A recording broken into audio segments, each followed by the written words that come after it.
మొన్నటికి మొన్న ప్రకాష్ రాజ్ గారు మాట్లాడారు నా మీద. అరే నేను మాట్లాడుతుంది ఒక హిందువులు అపవిత్రం గురించి మాట్లాడుతున్నాను. ఇందులో ప్రకాష్ రాజ్ గారికి సంబంధం ఏంటి? ఇందులో నేను ఇంకొక మతాన్ని నిందించానా? ఇస్లాంని నిందించానా? క్రిస్టియానిటీని నిందించానా? ఈ అపవిత్రం జరిగింది, ఇలా జరగకూడదు, ఫుడ్ అడల్ట్రేషన్ జరిగిందని మాట్లాడుతుంటే దీన్ని గోల చేయకూడదంటే అంటే తప్పు జరిగినప్పుడు మాట్లాడకూడదా? ఒక అపవిత్రం జరిగితే మాట్లాడకూడదా? దేవతా విగ్రహాలను శిరచ్ఛేదం చేస్తే మాట్లాడకూడదా? ఏం పిచ్చి పట్టింది ఒక్కొక్కళ్ళకి? ఎవరి కోసం మాట్లాడుతున్నారు మీరు? ప్రకాష్ రాజ్ కూడా చెప్తా ఉన్నాను, నాకు మీరంటే గౌరవం. I have extreme respect for you. కానీ when it comes to secularism, Prakash Raj గారు, it is a 2-way, not 1-way. I have extreme respect for you. You know that. మీరు secularism is always 2-way, it is not 1-way. హిందువుల మీద దాడి జరిగినప్పుడల్లా వచ్చి మాట్లాడటం తప్ప,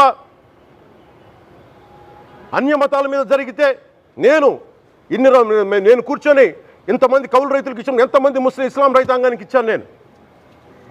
ఇదే ఎన్ని మద్రాసాలకి డబ్బులు ఇచ్చాను నేను, 25 లక్షలు 30 లక్షలు ఇచ్చాను, నేను ఇచ్చినవాడిని. నేను నాకు అన్య మతం ఇస్లాం మీద గౌరవం ఉన్నవాడిని, క్రిస్టియానిటీ మీద గౌరవం ఉన్నవాడిని. చిన్నప్పటి నుంచి కూర్చొని మిషనరీ స్కూల్లో చదువుకున్నవాడిని. నా టీచర్ చెప్పిన సూక్తి, తను తగ్గించుకున్నవాడు హెచ్చింపబడినని చెప్పి బైబుల్ సూక్తిని ప్రతిసారి కోట్ చేస్తూనే ఉంటాను. ఇది నా గౌరవం, ఇది నేను చూపించే గౌరవం. మీరు మాట్లాడితే కూర్చొని నేను పాటించే ధర్మానికి అపవిత్రం జరిగినప్పుడు మాట్లాడకూడదు, మౌనంగా ఉండాలి. సెక్యులరిజంకి విఘాతం అంటే ఏంటి? సెక్యులరిజంకి విఘాతం నా ఇంటి మీద దాడి జరిగినప్పుడు నేను మాట్లాడకూడదా? నా ఇల్లు 10 మందికి ఆశ్రయం ఇస్తుంది. నా సనాతన ధర్మం అన్ని ధర్మాలకి ఆశ్రయం అయితే దానికి దాడి జరిగినప్పుడు, దాని మీద అపవిత్రం జరిగినప్పుడు దానికి కూడా మాట్లాడకూడదంటే ఏం మాట్లాడాలి మీతోటి? ప్రకాష్ రాజ్ గారు, you have to learn your lessons. I respect you.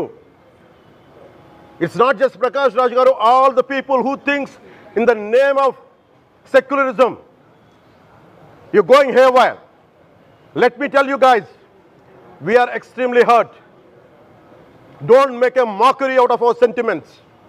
We are deeply, deeply hurt. It's not fun for you, for you. Maybe it might be fun for you. It is not fun for us. It's a deep anguish, deep pain. Don't you ever forget. Before you come and think 100 times and talk about Sanatana Dharma. Enough of this. చాలు. ఇష్టానికి మాట్లాడుతూ ఉన్నారు సనాతన ధర్మం మీద.